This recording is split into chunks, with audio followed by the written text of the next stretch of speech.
Exercise 1.1 को discuss कर लेते हैं। इसका क्वेश्चन नंबर 1 आपके सामने, जिसके ये 3 पार्ट्स हैं, 1, 2 एंड 3। तो क्वेश्चन नंबर 1 के पार्ट 1 का सोल्यूशन पहले डिस्कस कर लेते हैं। हमारे पास सवाल है iota raise to the power 10 into minus iota raise to the power 12, इसको सॉल्व करना है। तो सोल्यूशन में पहले हमने इसको इस तरीके से लिखा कि जो ये वाला माइनस था इस वाले आयोटा का, इसको शुरू में हमने लिख दिया, फिर iota raise to the power 10 multiply by iota raise to the power 12, इसको लिखा है। ठीक है, हमें एक चीज़ मालूम है कि when the basis are same powers are added.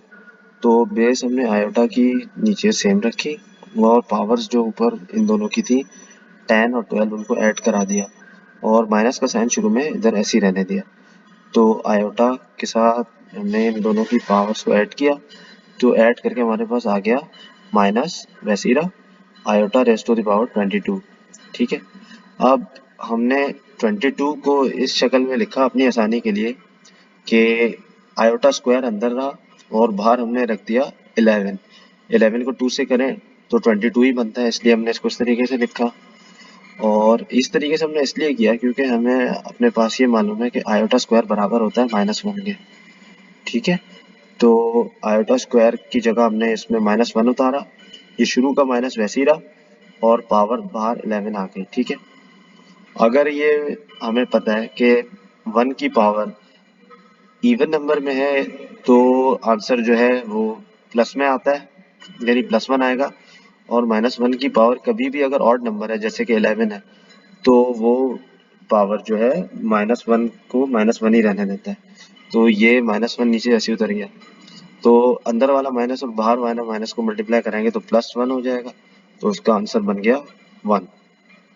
इसी तरीके से पार्ट 2 को डिस्कस करते हैं। इसके अंदर भी सेम यही काम हुआ है कि बेसिस जो है वो नीचे वैसे ही रखी गई हैं और पावर्स को ऊपर ऐड करा दिया गया है। तो माइनस माइनस जब शुरू का हमने एक स्टेप यहाँ पे कम करके अपनी आसानी के लिए इस तरह उतार दिया कि जब इस वाले माइनस को इस वाले माइनस से करेंगे तो वो जाहिर सी बात है प्लस हो जाएगा, तो उसको हमें लिखने की ज़रूरत नहीं है। इस तरीके से आयोटा को दोनों को उतार के हमने 16 में 6 प्लस किया तो आयोटा बन गया 22। इसको भी हमने फिर वही काम किया कि आयोटा स्क्वायर की शक्ल में लिख दिया, आयोटा स्क्वायर अंदर बाहर 11, आयोटा स्क्वायर बराबर होता है -1 के। तो -1 की पावर अगर 11 हो ऑड नंबर तो आंसर जो आएगा -1 ही आएगा। ये हो गया इसका आंसर -1। पार्ट 3 को डिस्कस कर लेते हैं। पार्ट 3 में भी हमने सेम ही काम किया। पहले तो ये जो इनका जो माइनस हमें नज़र आ रहा है उसको हमने बाहर लिख दिया और इन दोनों की बेसिस को हमने 7 लिख के और ऊपर पावर्स को ऐड करा दिया, 25 बन गया। 25 को हमने ये काम किया कि अपनी आसानी के लिए आयोटा स्क्वायर को हमने बनाने के लिए एक आयोटा ऐसे लिख दिया बाहर, तो मल्टीप्लाई करा के दूसरा आयोटा के साथ इसको कर दिया 24, ताकि 2 को मल्टीप्लाई कराएं 12 से तो 24 बन जाए।